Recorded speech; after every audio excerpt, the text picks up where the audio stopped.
Kalimat adalah susunan kata yang teratur dan memiliki makna yang jelas. Kalimat biasanya diungkapkan secara lisan atau tulisan.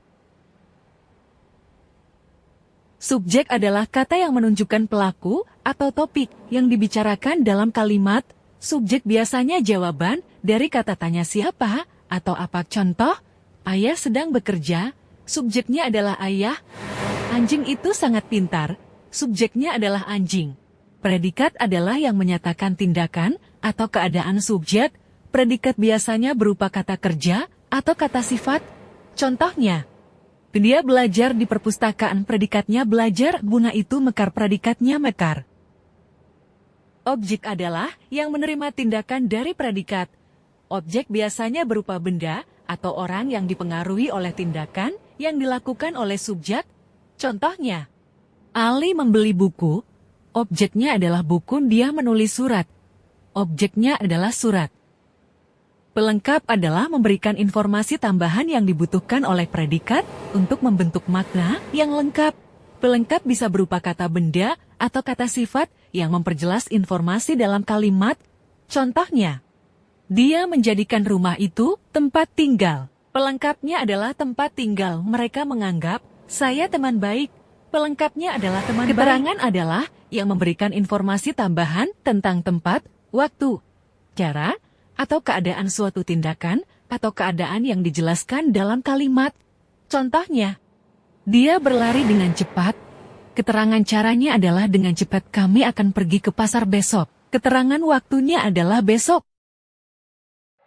Pola kalimat adalah sebuah pola untuk menyusun sebuah kalimat menggunakan unsur subjek, predikat, objek, dan keterangan, yakni SPOK.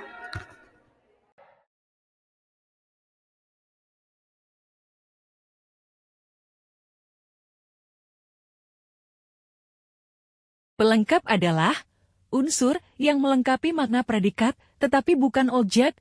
Pelengkap seringkali berupa kata benda, frasa, atau keterangan yang memperjelas predikat. Keterangan adalah informasi tambahan yang menjelaskan predikat. Keterangan dapat berupa keterangan waktu, tempat, cara, tujuan, dan lain-lain. 1. SP subjek predikat. Subjek predikat merupakan struktur dasar dalam sebuah kalimat yang menunjukkan hubungan antara subjek sebagai pelaku dan predikat sebagai tindakan atau keadaan yang dimiliki oleh subjek tersebut.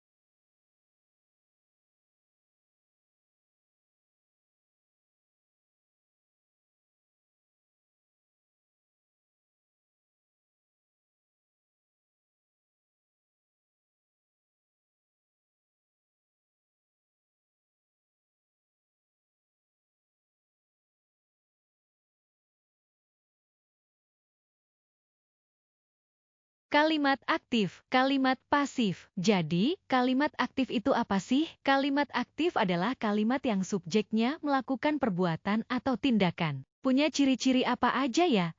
1. Subjek yang melakukan aksi. 2. Menggunakan pola subjek tambah predikat, kata kerja, tambah objek. 3. Penggunaan kata kerja. Kata kerjanya bisa berupa transitif, membutuhkan objek, atau intransitif, tidak membutuhkan objek.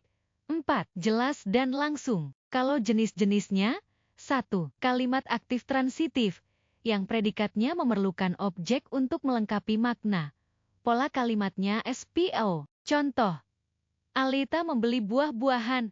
2. Kalimat aktif intransitif, yang predikatnya tidak memerlukan objek, namun bisa diikuti oleh keterangan atau pelengkap. Pola kalimatnya SPI, SPIPEL, atau SPIE. Contoh, J sedang bernyanyi. Ica tidur di kamar SPEK. Syamila makan dengan lahap SPIPEL.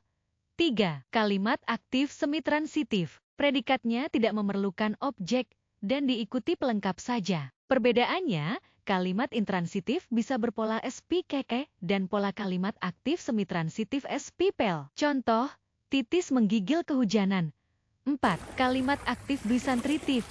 Predikatnya memerlukan objek dan pelengkap, SPOPL. Namun, pola kalimat aktif ini dapat diperluas menjadi SPOPL case atau cases POPL. Contoh, Zahir membelikan aku baju baru. Naufal membantu adik belajar setiap malam. Setiap hari Fang membuatkan kakak sarapan. Apa itu kalimat pasif? Kalimat pasif adalah kalimat dengan subjek yang mendapatkan perlakuan atau tindakan. Apa saja ciri-cirinya? 1. Subjek menerima tindakan. 2. Menggunakan kata kerja bentuk pasif, yaitu kata kerja yang diawali dengan imbuhan tertentu, seperti di, ter, dikan, kean, dan selainnya. Tidak, penyebutan pelaku bisa dihilangkan atau diletakkan setelah kata, oleh, copy of Bindo B Gualaska lol. Jenis-jenisnya, apa aja ya? 1. Kalimat pasif transitif, kalimat yang merupakan hasil perubahan dari kalimat aktif.